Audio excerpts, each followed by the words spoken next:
Jangan jadikan rumah kita tempat minuman keras, itu penghalang berkat. Ya, jangan izinkan ada miras di rumah kita masing-masing. Izinkan saja di situ ada berkat Tuhan dalam rumah kita, sehingga tidak ada penghalang berkat bagi kita. Amin. Kemudian seperti pada siang hari dikatakan jangan dalam pesta pora dan kemabukan. Ini udah detik-detik Natal. Dan janganlah merawat tubuhmu untuk memuaskan keinginannya. Dari ayat firman Tuhan ini mengajarkan kepada saya dan saudara supaya kita hidup sebagai orang-orang siang, bukan lagi hidup sebagai orang-orang malam. Yang dikatakan di sini adalah berbicara tentang karakter seseorang. Hidup dengan sopan. Haleluya. Puji Tuhan, Tuhan Yesus memberkati kita semuanya. Baik, mari kita buka Alkitab kita di dalam Injil Yohanes pada pasal yang ke-8 ayat yang ke-12. Saya akan sampaikan firman Tuhan dengan tema kriteria hidup dalam terang. Injil Yohanes pasal 8 ayat 17. Ini merupakan pernyataan Yesus sendiri kepada orang-orang percaya, kepada murid-muridnya, bahwa Dia adalah terang dunia. Dan dikatakan di sana, maka Yesus berkata pula kepada orang banyak, katanya, akulah terang dunia. Barang siapa mengikut aku, ia tidak akan berjalan dalam kegelapan, melainkan ia akan mempunyai terang hidup. Peristiwa ini terjadi, pernyataan Yesus ini adalah ketika dia berada di Yerusalem dan sedang dalam perayaan Pondok Daud, ya. Jadi kalau bahasa Ibrani-nya dikatakan ibadah raya Pondok Daud itu dengan Sukkot, di mana kebiasaan orang Yahudi akan menyalakan 4 pelita raksasa yang kemudian itu akan menerangi seluruh kota Yerusalem. Bayangkan saudara ya, 4 pelita raksasa yang bisa menerangi seluruh Yerusalem. Kalau biasanya Natal kita pasti nyalain lilin ya. Sebenarnya konsepnya itu adalah untuk menyatakan Yesus adalah terang dunia, bahwa ketika Yesus datang kegelapan akan sirna. Ya, sekecil apapun terang itu, kalau terang itu ada di tengah-tengah kegelapan, maka terang itu akan terlihat dengan jelas. Contohnya misalnya saat ini dalam kegelapan atau malam gitu ya, tiba-tiba ada lilin kecil saja, maka semua mata akan tertuju kepada cahaya daripada lilin tersebut. Hidup kita juga diumpamakan seperti itu, bahwa kita adalah terang dunia juga. Kenapa? Karena dikatakan, maka Yesus berkata pula kepada orang banyak, katanya, akulah terang dunia. Barang siapa mengikut aku, ia tidak akan berjalan dalam kegelapan, melainkan ia akan mempunyai terang hidup. Amin. Ketika Yesus ada dalam hidup kita, maka terang itu juga ada dalam hidup kita. Sehingga ketika terang itu dalam hidup kita, maka itu akan memancarkan sinar kemuliaan Allah. Makanya beda sekali wajah seseorang sebelum bertobat dengan sesudah dia bertobat. Percaya tidak percaya itu akan sangat terlihat dengan jelas. Sebelum dia bertobat, sebelum dia lahir baru, sebelum dia dibaptis ya, mukanya sangar ya, mukanya apa ya, angker begitu ya. Tapi ketika dia bertobat, ketika dia lahir baru, dia dibaptis dalam, ada sinar kemuliaan Allah, itu namanya Shekinah ya. Sehingga ada terang. Dan lebih dari itu adalah terang hidup yang sesungguhnya yang kita miliki. Itu sebabnya di dalam Roma pada pasal 13 di sana dikatakan, Roma pasal 13 di ayat yang ke-12 sampai 14. Roma 13 ayat 12 sampai yang ke-14. Hari sudah jauh malam, telah hampir siang, sebab itu marilah kita menanggalkan perbuatan-perbuatan kegelapan dan mengenakan perlengkapan senjata terang. Marilah kita hidup dengan sopan seperti pada siang hari, jangan di dalam pesta pora dan kemabukan, jangan dalam percabulan dan hawa nafsu, jangan dalam perselisihan dan iri hati. Tetapi kenakanlah Tuhan Yesus Kristus sebagai perlengkapan senjata terang, dan janganlah merawat tubuhmu untuk memuaskan keinginannya. Dari ayat firman Tuhan ini mengajarkan kepada saya dan saudara supaya kita hidup sebagai orang-orang siang, bukan lagi hidup sebagai orang-orang malam. Kenapa dikatakan ada orang siang dan ada orang malam? Yang dikatakan di sini adalah berbicara tentang karakter seseorang. Kalau orang malam berarti apapun itu dia bebas lakukan tanpa terlihat. Makanya anak muda juga tidak boleh pacaran di malam-malam, di remang-remang. Ya, tidak boleh karena itu berbahaya. Katakan anak muda, itu berbahaya. Ya, karena engkau adalah surat yang terbuka. Ya, kalau memang sudah usianya memang sudah sewajarnya punya pacar, boleh nggak? Boleh dong, siapa yang larang? Tapi ingat, ada kriteria yang sudah ditetapkan oleh firman Tuhan, jadilah pasangan yang seiman. Amin. Tidak boleh yang tidak seiman. Kapan perlu satu gereja, boleh lah ya. Haleluya, karena sudah banyak pasangan-pasangan GBD Berea dan Transi dari gereja lokal. Ada yang ketika ada api unggun, mereka jatuh cinta. Ada yang ketika kerja bakti. Jadi ternyata jangan anggap remeh dengan kerja bakti ya. Itu luar biasa, nggak diduga-duga ya. Tapi itulah jalan-jalan Tuhan yang tidak terselami. Dan mendingan begitu daripada punya pasangan di luar yang kita nggak kenal. Nggak tahu bibit, bobot, bebetnya bagaimana, orang tuanya bagaimana, kehidupan rohaninya bagaimana. Apalagi kalau sampai pacaran hanya dari media sosial. Hati-hati saudara, karena media sosial ini banyak banget yang hidungnya pesek bisa mancung, yang kulitnya hitam bisa putih cengkling ya. Jadi kalau kita belum kenal bibit, bobot, bebet ya jangan langsung menaruh hati. Nanti Anda sakit hati. Kenal dulu, amin. Kenal dulu ya. Jadi sebagai orang-orang terang itu yang bagaimana sih? Berarti semua terlihat dengan jelas. Ada keterbukaan. Pasangan hidup juga tentu ada keterbukaan. Kalau sudah ada rahasia-rahasia itu udah merupakan satu faktor yang ibaratnya hujan tuh dirus hujan yang setitik demi setitik yang kemudian nanti bisa jadi banjir, bisa jadi rusak karena ada rahasia masing-masing ya. Dan itu tidak berkenan di hadapan Tuhan. Orang-orang siang dikatakan marilah kita hidup dengan sopan. Berarti orang siang itu hidup dengan sopan. Jadi bukan tidak sopan. Kemudian seperti pada siang hari dikatakan jangan dalam pesta pora dan kemabukan. Ini udah detik-detik Natal. Biasanya tanggal 25 Desember itu banyak cobaan. Dan saudara jangan sampai jadi korban. Jangan jadikan rumah kita tempat minuman keras. Itu penghalang berkat. Ya, jangan izinkan ada miras di rumah kita masing-masing. Izinkan saja di situ ada berkat Tuhan dalam rumah kita sehingga tidak ada penghalang berkat bagi kita. Amin. Pesta pora kemabukan ya dikatakan. Jangan dalam percabulan dan hawa nafsu, itu termasuk pornografi. Masuk di dalamnya. Percabulan, perzinahan, penyimpangan seksual yang tidak sesuai dengan firman Tuhan. Karena seksual hanya bisa dinikmati dalam pernikahan. Di luar dari pernikahan itu najis.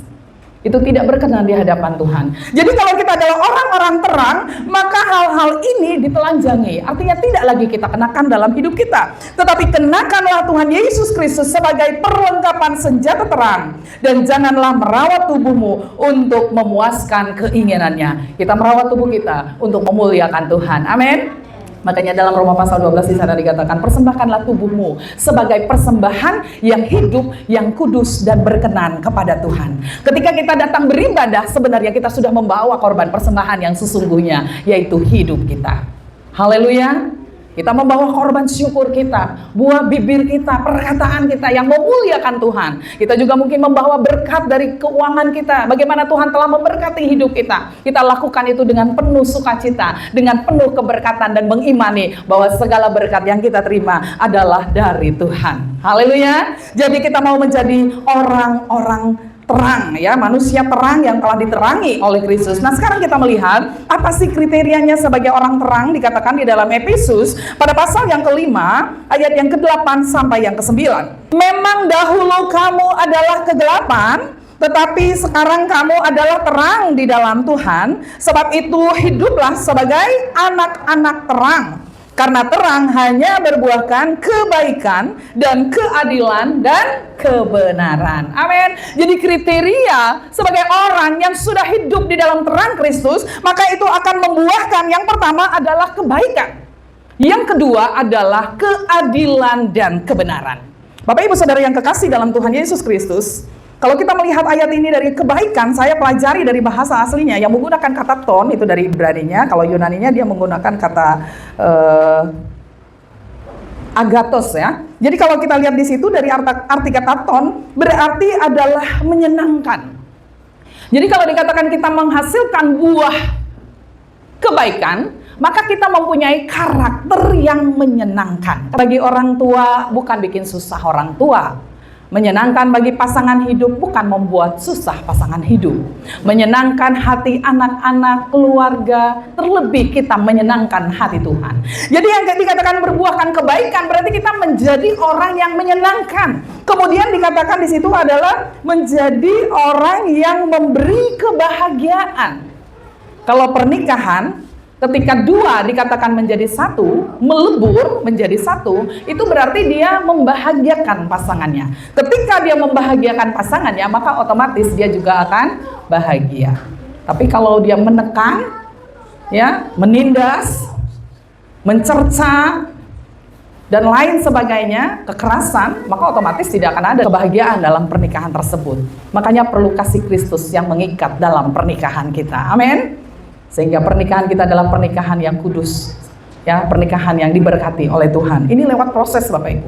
Semuanya melalui proses. Karena memang firman Tuhan katakan besi menajamkan besi, manusia menajamkan sesama. Tuhan pakai orang-orang di sekitar kita untuk mengasah, untuk menajamkan. Tapi bukan berarti kita mundur ya. Tapi mari kita tetap mengandalkan Tuhan di dalamnya. Dan jangan mau jadi batu asahnya. Karena kalau menjadi batu asanya berarti yang dipakai itu adalah alat itu. Jangan mau hanya sekedar alat untuk menajamkan orang sementara dia tidak dipakai.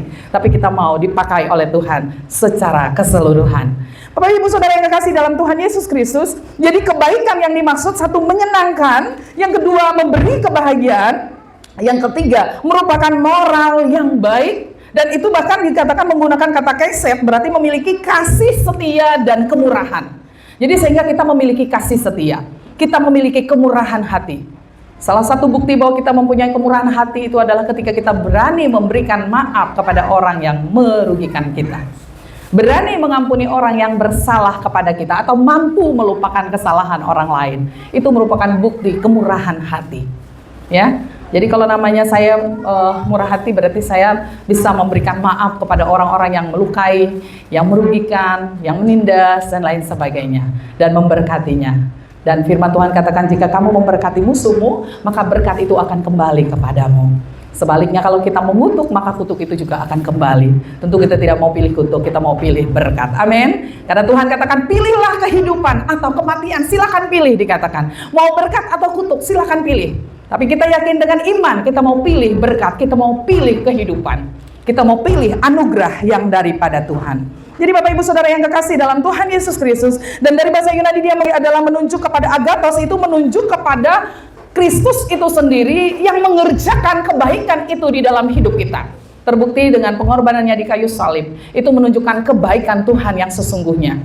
Kasih yang rela berkorban, kasih yang mau mengosongkan dirinya menjadi manusia, padahal dia adalah Allah sang pencipta langit dan bumi beserta segala isinya. Dan sekarang saatnya kita mempersiapkan diri untuk merayakan kembali kelahiran Yesus Kristus ke muka bumi ini. Dan bentuk ucapan syukur kita merayakannya dan kita penuh dengan sukacita. Tapi ingat jangan sampai kita sukacita tetapi sudah diwarnai dengan pesta pora, itu tidak perlu. Bahkan itu harus tersingkir dari rumah kita masing-masing. Tapi biarlah rumah kita boleh hadir Yesus Kristus yang sesungguhnya sebagai kepala dalam rumah tangga kita masing-masing, sehingga memberikan damai, sejahtera, dan sukacita tersebut. Amin. Karena ada juga orang merayakan Natal kayak tanggal 25, dia rayakan di rumahnya, makanan banyak, limpah, tamu-tamu banyak, limpah, tapi dia sendiri tidak datang ke rumah Tuhan. Sayang ya. Jadi dia hanya merayakan secara lahiriah. Tuhan mau bukan hanya pesta seperti itu. Yang Tuhan mau adalah hidup kita, hati kita benar-benar datang dan bersyukur atas segala kelahiran Kristus kepada kita, yang kemudian pengorbanannya bagi saya dan saudara, dan itu semua menunjuk kepada kebaikan Tuhan yang sesungguhnya. Dan dengan kebaikan Kristus ini ketika kita di dalam Dia, maka firman Tuhan katakan buah Roh Kudus salah satunya adalah kebaikan, sehingga saya dan saudara memiliki kebaikan yang daripada Tuhan. Amin. Puji Tuhan. Bapak Ibu Saudara yang kekasih dalam Tuhan Yesus Kristus, kalau kita baca di dalam Kisah Rasul pasal 28 ayat yang kedua, ini ada satu contoh ya, bagaimana orang yang memiliki kebaikan hati. Dan saat itu pelayanan Paulus ya, ini contoh orang yang memiliki kebaikan hati. Penduduk pulau itu sangat ramah terhadap kami. Mereka menyalakan api besar dan mengajak kami semua ke situ karena telah mulai hujan dan hawanya dingin. Kemudian ayat yang ketujuh, tidak jauh dari tempat itu ada tanah milik gubernur pulau itu. Gubernur itu namanya Publius. Ia menyambut kami dan menjamu kami dengan ramahnya selama 3 hari. Ketika itu ayah Publius terbaring sakit karena sakit demam dan disentri. Paulus masuk ke kamarnya, ia berdoa serta menumpangkan tangan ke atasnya dan menyembuhkan dia. Sesudah peristiwa itu datanglah juga orang-orang sakit lain dari pulau itu, dan mereka pun disembuhkannya juga. Mereka sangat menghormati kami, dan ketika kami bertolak, mereka menyediakan segala sesuatu yang kami perlukan. Ini contoh bagaimana dikatakan penduduk yang ada di Malta itu mempunyai kebaikan hati yang luar biasa. Dibuktikan dengan apa? Ramah. Jadi kalau kita katakan saya seorang Kristen, saya seorang orang percaya, saya orang yang memiliki terang Kristus bercahaya atas hidup kita, maka kita menjadi orang yang ramah. Katakan ramah. Amin. Jadi jangan sulit menebar senyum. Haleluya. Ramah, bukan apa kebalikan ramah? Judes, ya, jutek, ya apalagi dan lain-lain, ya. Jadi Tuhan mau kita jadi orang yang punya kebaikan hati, berarti kita ditandai dengan keramahan. Ramah itu berarti dia berani negur, ucapin selamat sebelum yang dia temui itu menegur dia. Itu namanya ramah. Ya, terus tidak mau buang muka, ya. Tahu ya, buang muka bukan berarti mukanya dibuang ke belakang atau kemana gitu ya.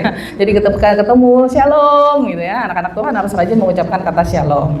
Damai sejahtera. Tidak sombong, ya. Tidak sombong dan tidak tinggi hati. Jadi kalau dikatakan saya adalah orang yang percaya dan saya memiliki terang Kristus, maka harus terpancar dari hidup kita sebagai seorang yang ramah. Haleluya. Amin. Dan dikatakan sangat ramah terhadap kami. Mereka menyalakan api besar dan mengajak kami semua ke situ karena telah mulai hujan dan hawanya dingin. Ini tumpangan, memberikan tumpangan. Jadi orang Malta itu memberikan tumpangan kepada hamba-hamba Tuhan. Ketika hawa sudah dingin dikatakan dan musim dingin sudah datang, mereka ajak ayo, kemudian dinyalakan api. Berarti memberikan tumpangan. Kita bisa melihat di sini bagaimana orang Malta di situ punya hati yang baik. Jadi kalau dikatakan saya seorang yang baik hati atau seorang yang memiliki kebaikan yang dikerjakan oleh Roh Kudus, maka ditandai dengan keramahan dan suka memberi tumpangan. Amin. Dan tumpangan yang kita berikan, firman Tuhan katakan terlebih khusus bagi orang-orang yang seiman. Kenapa dikhususkan untuk orang-orang yang seiman? Karena berkat yang kita miliki, yang kita berikan tumpangan kepada orang lain, itu adalah berkat dari Tuhan Yesus. Jangan kita buang, jangan kita sia-siakan. Ya. Dan kalau kita perhatikan di sini dikatakan juga di ayat yang ke-7 tadi bahwa tidak jauh dari tempat itu ada tanah milik gubernur pulau itu. Gubernur itu namanya Publius. Ia menyambut kami dan menjamu kami dengan ramahnya selama 3 hari. Ini juga bagian dari kebaikan hati, memberikan tumpangan dan menyambut ya. Gubernur mempunyai kebaikan hati. Gubernur ini mungkin tidak seiman, tapi dia punya kebaikan hati. Tapi ingat, firman Tuhan katakan keselamatan bukan karena amal ibadah kita. Keselamatan itu adalah jaminannya, adalah di dalam Yesus Kristus. Amin. Haleluya. Bahkan dikatakan tadi, mereka sangat menghormati kami. Salah satu kebaikan yang dimiliki oleh anak-anak Tuhan akan menghormati hamba-hamba Tuhan. Gembala, ibu gembalanya dikenal, suara gembalanya dikenal. Apalagi kalau sekarang yang banyak pengajaran, saudara bisa ikutin di media sosial bebas. Mau lewat TikTok, oke. Mau lewat Facebook, oke. Mau lewat Instagram, oke. Apalagi? Dan lain-lain. Tapi firman Tuhan katakan hati-hati dengan pengajaran Saduki, Ragi, ya. Jangan sampai itu mencemarkan kita. Karena kalau dari media sosial tidak ada yang bisa mengcounter, tidak ada yang bisa mengkat. Tapi ketika kita menjadi jemaat yang berakar, bertumbuh dalam pengenalan akan Tuhan, ya, firman Tuhan yang menjadi rule dalam hidup kita, kita bisa membedakan mana yang baik dan mana yang tidak baik. Ada satu keluarga yang pernah saya dengarkan, dia nggak mau ibadah secara komunal seperti ini. Jadi dia mau online aja, ya, dia mau online dan bagi dia udah cukup online. Nah lebih parahnya lagi, kalau pengajaran yang disampaikan menyimpang dari kebenaran firman Tuhan, dan itu bisa merusak iman percayanya. Dan nggak bisa kita pungkiri sekarang yang namanya YouTuber. Makanya kalau kita perhatikan ada yang negatif malah viral, betul ya? Betul ya Ibu Miluwati ya, yang tahu. Kenapa viral malah kenapa yang negatif malah viral? Karena memang dia lagi cari pendukung. Karena dengan semakin banyak pendukung, banyak like, banyak komen, akhirnya mendatangkan keuangan. Nah, motivasinya udah nggak benar. Yang bahaya yang korban ini. Makanya hati-hati, kasih tahu sama saudaramu hati-hati. Bertumbuhlah dalam kebenaran. Haleluya. Bukan berarti saya melarang saudara udah nggak boleh lagi online. Boleh, kalau saudara bisa bedakan mana yang baik dan mana tidak baik. Karena firman Tuhan katakan seperti itu. Jadi sama dengan di tempat ini, mereka sangat menghormati kami. Dan ketika kami bertolak, mereka menyediakan segala sesuatu yang kami perlukan. Wow, luar biasa.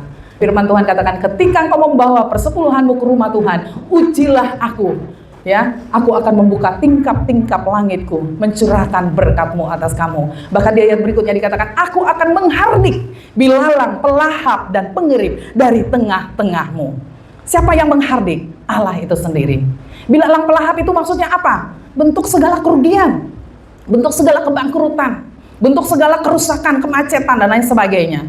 Ya, jadi Tuhan sendiri yang akan menghardik ketika kita lakukan dengan iman, dengan takut akan Tuhan, dengan penuh keyakinan bahwa Tuhanlah yang menjadikan kita kaya, berkat Tuhanlah yang menjadikan kita kaya, susah payah tidak akan menambahinya. Amin. Tapi tetap kita harus punya prinsip ora et labora, bekerja dan berdoa. Ketika kita libatkan Tuhan dalam usaha kita, saya yakin dan percaya Tuhan akan memberkati kita. Karena di dalam Ulangan pasal 30 ayat yang ke-9 itu ada janji Tuhan bagi orang-orang yang hidup di dalam kebaikannya. Di dalam Ulangan, dan dia juga mau kita hidup dalam kebaikan yang luar biasa.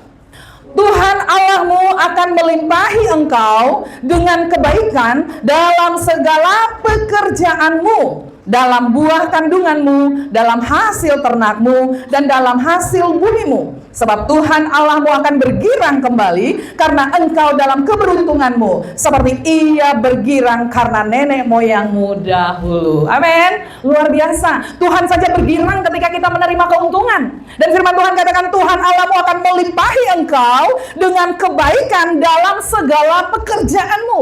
Mungkin kita berpikir, wah pekerjaan saya sederhana, pekerjaan saya kayaknya nggak kayak orang lain. Ketika kita bersyukur atas pekerjaan kita, percayalah Tuhan memberkati pekerjaan kita tersebut. Amin. Dia memberikan kita kesehatan, kekuatan, sukacita, damai sejahtera, sehingga ketika kita bekerja benar-benar semangat, antusias yang daripada Tuhan. Dan dengan semangat, antusias, dengan kesehatan yang Tuhan berikan, kita bisa menerima berkat, kita bisa menerima keuntungan. Bahkan tadi dikatakan, dalam buah kandunganmu, bicara keturunan, anak-anak kita juga akan diberkati oleh Tuhan. Anak-anak kita juga dilimpahi dengan kasih setia Tuhan, perlindungan Tuhan. Orang tua mengawasi anak-anak terbatas, tapi Tuhan tidak terbatas dalam mengawasi anak-anak kita. Orang tua mungkin hanya bisa berdoa di rumah. Kita nggak mungkin 24 jam temenin dia sampai di sekolah, nggak mungkin ya kan? Kalaupun serajin-rajinnya ibunya nggak mungkin jaga anaknya, apalagi udah SMP, SMA masih duduk di sekolah itu menunggu anaknya pulang. Kalau TK ya iyalah, ya kan? Daripada bolak-balik mendingan ditunggu seperti itu.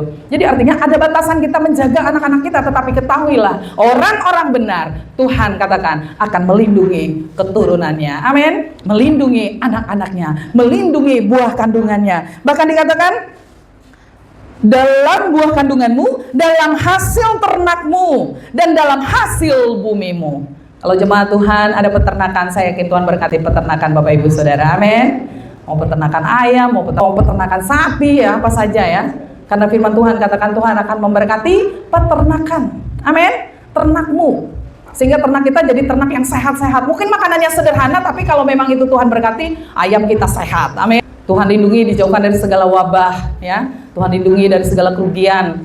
Pengadaan pakannya Tuhan sediakan. Tuhan sediakan, walaupun mungkin makanannya nggak mewah-mewah amat, tapi kalau memang Tuhan berkati, saya yakin Tuhan berikan kesehatan bagi ternak-ternak kita, karena dia adalah janji Tuhan. Dan dikatakan tadi, dan buah dan dalam hasil bumimu. Hasil bumi itu apa? Apa saja yang kita peroleh dari bumi, termasuk tanaman, buah sawit, buah kelapa, buah pisang, buah jambu, pertambangan hasil bumi juga, ya. Pertambangan pasir, batu bara, air, dan lain sebagainya. Tuhan akan memberkati kita dengan luar biasa. Amin. Karena itu adalah janji Tuhan. Luar biasa. Berarti Tuhan tidak mau kita sedih. Haleluya. Kasih tahu pada orang sebelah kiri dan kananmu, Tuhan tidak mau engkau sedih. Tuhan tidak mau engkau rugi, katakan. Tuhan mau engkau beruntung. Haleluya. Tuhan mau saya dan saudara beruntung. Diberkati Tuhan dalam segala usaha pekerjaan kita, baik itu dalam menjual jasa, ya, baik sebagai pegawai negeri, wira swasta, petani, pedagang, peternak, apapun bentuknya, ya. Sebagai orang yang UMKM dikatakan gitu ya, Tuhan akan memberkati, Tuhan berikan hikmat. Mungkin ada bisnis online dan sebagainya. Kalau kita serahkan itu kepada Tuhan, percayalah ada saatnya kita akan menuai. Amin. Ya, toko itu kadang-kadang memang ada saatnya dia sepi. Tapi jangan ketika sepi saudara tutup. Harus tetap bertahan. Karena pada saatnya tokomu juga akan tetap ramai. Jadi sebelum dibuka ya, termasuk studionya, ini ada studio ya. Sebelum dibuka udah didoain dulu. Lewat Facebook kita publikasi ya, sebisanya. Kalau kita punya keterampilan tertentu, saudara nggak usah malu publikasi. Allah turut bekerja dalam segala sesuatu untuk mendatangkan kebaikan bagi mereka. Dan Tuhan selalu merancangkan damai sejahtera. Amin. Tuhan tidak pernah merancangkan kecelakaan. Hal yang kedua tadi dikatakan Efesus pasal 5 ayat 8 sampai yang ke-9. Memang dahulu kamu adalah kegelapan, tetapi sekarang kamu adalah terang di dalam Tuhan. Sebab itu hiduplah sebagai anak-anak terang. Karena terang hanya berbuahkan kebaikan dan keadilan dan kebenaran. Untuk kata kerja kebaikan, keadilan dan kebenaran itu merupakan satu kesatuan yang tidak bisa dipisahkan ya. Jadi keadilan dan kebenaran itu bergandengan. Ibaratnya mata rantai itu selalu bersamaan. Kalau saya perhatikan dari bahasa aslinya itu menunjukkan kepada karena dia menggunakan kata dikaios, itu artinya keadilan berarti kebenaran dan ketaatan. Jadi bisa bicara kebenaran, bisa bicara ketaatan. Dan itu adalah pekerjaan Roh Kudus. Ketika kita sudah menjadi milik Kristus, terang itu ada dalam hidup kita, maka Kristus mengerjakan dalam hidup kita keadilan dan kebenaran. Di dalam Yohanes pasal 17 ayat 17 di sana dikatakan, kuduskanlah mereka dengan firman-Mu. Firman-Mu adalah kebenaran. Ketika kita dengar firman Tuhan seperti ini, terus kita dengar, oh kayaknya itu negur saya. Sebenarnya firman lagi menguduskan hidup kita. Amin. Jadikan tanah hati kita menjadi tanah yang baik. Amin. Bapak Ibu Saudara yang kekasih dalam Tuhan Yesus Kristus, firman-Mu adalah kebenaran. Ketika kita mendengarkan firman Tuhan, firman inilah yang menguduskan hati, pikiran, dan perasaan kita. Bahkan roh, jiwa, dan tubuh kita. Dan firman Tuhan juga katakan, kejarlah keadilan. Kalau namanya kejar berarti berusaha maksimal. Tidak mudah ya. Jadi mengejar keadilan itu tidak mudah. Bersikap adil terhadap anak, tidak ada yang kita, kalau satu masih enak ya, nggak ada saingannya ya. Tapi kalau lebih dari satu kadang-kadang mungkin papahnya lebih sayang satu, mamahnya lebih sayang satu, sehingga kurang adil ya. Memang tidak mudah. Tapi Roh Kudus akan menolong kita sebagai orang tua untuk bersikap dengan adil bagi seluruh anak-anak kita. Amin. Sehingga tidak ada kecemburuan sosial di antara mereka. Ya. Kenapa Yusuf sampai dianiaya oleh abang-abangnya, bahkan sampai dijual? Karena iri terhadap Yusuf. Kenapa bisa iri? Ya karena sebenarnya kesalahan di orang tua yang pilih kasih dari antara mereka. Yusuf diistimewakan, sementara yang lain tidak terlalu diistimewakan, sehingga muncul kecemburuan antara bersaudara. Dan ini sebenarnya ada hikmah yang harus kita ambil. Berarti kita belajar untuk mengejar keadilan. Amin. Belajar mengejar keadilan. Bahkan dikatakan di dalam Amos pasal 5 ayat 24, biarlah keadilan itu bergulung-gulung seperti air. Maksudnya apa? Biarlah kita hidup dalam keadilan, dalam kebenaran itu secara terus-menerus. Tidak hanya di tahun 2024, tapi di tahun 2025. Tidak hanya sampai di tahun 2025, tapi juga masuk nanti ke tahun yang akan datang. Dan seterusnya, selama kita berada di muka bumi ini. Tuhan mau keadilan itu terus terjadi dalam kehidupan kita masing-masing. Dan semakin kita setia di dalam Tuhan, saya yakin firman Tuhan yang akan mengubah setiap hati kita, mengubahkan pikiran kita, mindset kita, ya, mengubahkan segala hal-hal yang buruk menjadi baik. Karena firman Tuhan sanggup memperlengkapi setiap kehidupan kita. Bapak Ibu Saudara yang kekasih dalam Tuhan Yesus Kristus. Kalau di dalam Mazmur pasal 26 ayat yang ketiga, di sana dikatakan, sebab mataku tertuju kepada kasih setiamu dan aku hidup dalam kebenaran. Amin. Hidup dalam kebenaran. Kita mau hidup di dalam kebenaran. Kalau di dalam Yesaya di sana dikatakan, di mana ada kebenaran, di situ ada damai sejahtera. Dan akibat damai sejahtera akan tumbuh ketenangan dan ketentraman untuk selama-lamanya. Betapa perlunya firman dalam hidup kita, karena itu akan menumbuhkan iman percaya kita dan menumbuhkan damai sejahtera kita. Jadi dikatakan di sini, sebab mataku tertuju pada kasih setiamu, aku hidup dalam kebenaran. Kalau Mazmur 26 ayat 3 tadi hidup dalam kebenaran, kalau di 1 Petrus pasal 2 ayat yang ke-24 kita, Dia sendiri telah memikul dosa kita di dalam tubuhnya di kayu salib, supaya kita yang telah mati terhadap dosa hidup untuk kebenaran. dikatakan oleh bilur-bilurnya kamu telah sembuh. Amin. Tuhan mau hidup kita untuk kebenaran. Ketika kita mendengarkan firman, mari kita renungkan firman dan kita lakukan firman Tuhan dalam kehidupan kita sehari-hari. Di dalam 1 Yohanes 1 ayat 6, kemudian 3 Yohanes 1 ayat 4. Jika kita katakan bahwa kita beroleh persekutuan dengan Dia, namun kita hidup di dalam kegelapan, kita berdusta dan kita tidak melakukan kebenaran, ya. Nah, kemudian di 3 Yohanes 1 ayat 4. Karena hanya satu pasal, ya. Ayat 4, 1, 2, 3. Bagiku tidak ada sukacita yang lebih besar daripada mendengar bahwa anak-anakku hidup dalam kebenaran. Amin. Mari kita lakukan kebenaran dalam hidup kita, yaitu firman Tuhan. Dan satu sukacita terbesar orang tua ketika orang tua mendengar kabar anak-anaknya hidup dalam kebenaran. Dan memang Alkitab sendiri yang katakan bahwa bagiku tidak ada sukacita yang lebih besar daripada mendengar bahwa anak-anakku hidup dalam kebenaran. Bukan masalah harta kekayaan jasmani, ya. Tetapi dikatakan ketika keturunan kita hidup dalam kebenaran, itu adalah sukacita yang tidak bisa dinilai secara materi. Amin. Luar biasa. Jadi anak-anak muda juga belajar dan berusaha hidup dalam kebenaran. Karena ketika kita hidup dalam kebenaran, kita menyenangkan hati orang tua kita, terlebih kita menyenangkan hati Tuhan. Baik, puji Tuhan Bapak Ibu Saudara yang kekasih dalam Tuhan Yesus Kristus. Mari kita semakin menyatakan diri kita sebagai terang, supaya terang kita semakin bercahaya di tengah-tengah masyarakat, di tengah-tengah keluarga, di tengah-tengah jemaat. Semakin kita kuat di dalam Dia, semakin kita terlihat buah hasil daripada terang itu, yaitu menghasilkan kebaikan, keadilan, dan kebenaran. Puji Tuhan, Tuhan Yesus berkati kita semuanya. Mari kita menyembah Tuhan. Haleluya.